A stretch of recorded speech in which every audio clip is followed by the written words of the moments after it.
విశాఖ మహానగరం మత్తులో జోగుతోంది. ఒకవైపు గంజాయి, మరోవైపు మద్యపానం వెరసి మత్తు డోసు పెంచుతోందనే చెప్పాలి.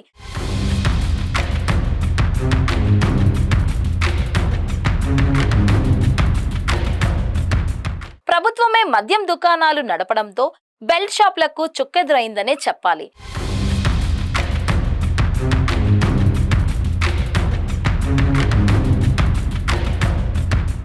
బడి గుడి అన్న తేడా లేకుండా మద్యం దుకాణాలు నిర్వహిస్తున్నారంటే విశాఖ జిల్లా ఎక్సైజ్ శాఖ అధికారులు ఎంత దివ్యంగా పనిచేస్తున్నారో ఇట్టే అర్థం చేసుకోవచ్చు. నగరంలో ఎక్కడ చూసినా మద్యం మత్తులో జోగుతున్నా రోడ్డుపై పొర్లుతున్న మందుబాబులే కనిపించడంతో మహిళలు తీవ్ర ఇబ్బందులు ఎదుర్కొంటున్నారు.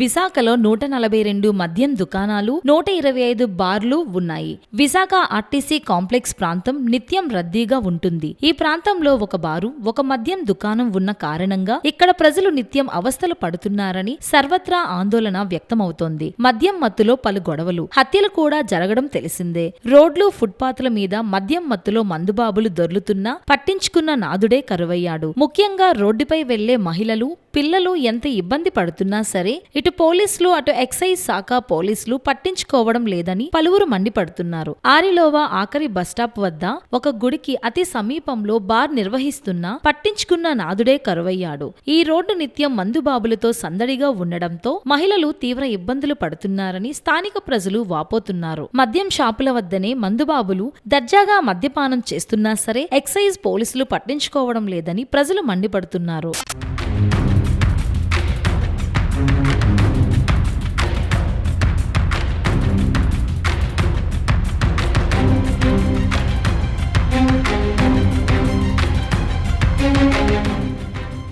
విశాఖలో బహిరంగ మద్యపాన సేవనం గురించి ఎంత చెప్పినా తక్కువే అవుతుంది. బీచ్ రోడ్డు, పెద్దవాల్తేరు, ఎన్ఏడి కొత్త రోడ్డు, వన్ టౌన్ తదితర ప్రాంతాల్లో మందుబాబులు రోడ్డునే బారుగా మార్చేస్తున్నారంటే అతిశయోక్తి కాదు. మద్యం మత్తులో గొడవలకు హద్దే లేకుండా పోతుందని చెప్పాలి. పలు బస్టాప్లకు సమీపంలో కూడా మద్యం షాపులు ఉండడం గమనార్హం. పైగా బెల్ట్ షాపులు కూడా పుట్టగొడుగుల్లా పుట్టుకు రావడంతో మందుబాబులకు ఎనీ టైం మందు దొరుకుతుందనే చెప్పాలి. వుడా పార్కుల్లో కూడా మందుబాబులు రెచ్చిపోవడం తీవ్ర దుమారం రేపుతోంది. ఆయా పార్కులలో సిబ్బంది, సెక్యూరిటీ గార్డులు కూడా మద్యపానం చేయడం సందర్శకులను విస్మయపరుస్తుందనే చెప్పాలి. ఇటీవల విశాఖ వుడా పార్క్ లో కొందరు మందుబాబులు దర్జాగా మద్యపానం చేయడంతో పోలీసులు 3 టౌన్ స్టేషన్ కి తరలించడం విశేషం. ఇప్పుడు ఎక్సైజ్ వాళ్ళు ఏ విధంగా ప్రయత్నం చేస్తున్నారో నాకు తెలియదు, కానీ మేము మాత్రం రెగ్యులర్ గా ఓపెన్ డ్రింకింగ్ కేసెస్ పెడుతున్నాం, రెగ్యులర్ గా బెల్ట్ షాప్స్ పట్టుకుంటున్నాం, రెగ్యులర్ గా ఒకటి పెట్రోలింగ్ పార్టీ ద్వారా, ఒకటి బీట్ ద్వారా, ఒకటి నాకు ఇన్ఫర్మేషన్ వస్తుంది మేము టాస్క్ ఫోర్స్ పంపిస్తున్నాం, టాస్క్ ఫోర్స్ ద్వారా, ఇంకొకటి డ్రోన్ ద్వారా, అన్ని విధంగా పట్టుకుంటున్నాం. ప్రతిరోజు చాలా మంది ఓపెన్ డ్రింకింగ్ వల్ల కేసు ఫేస్ చేస్తున్నారండి. బెల్ట్ షాప్ నడిపిస్తూ ఉంటే మేము పట్టుకుంటున్నాం. కాబట్టి ఎటువంటి పరిస్థితుల్లో బెల్ట్ షాప్ గానీ ఓపెన్ డ్రింకింగ్ గానీ ఎటువంటి ఇల్లీగల్ యాక్టివిటీ కానీ సహించేది లేదు.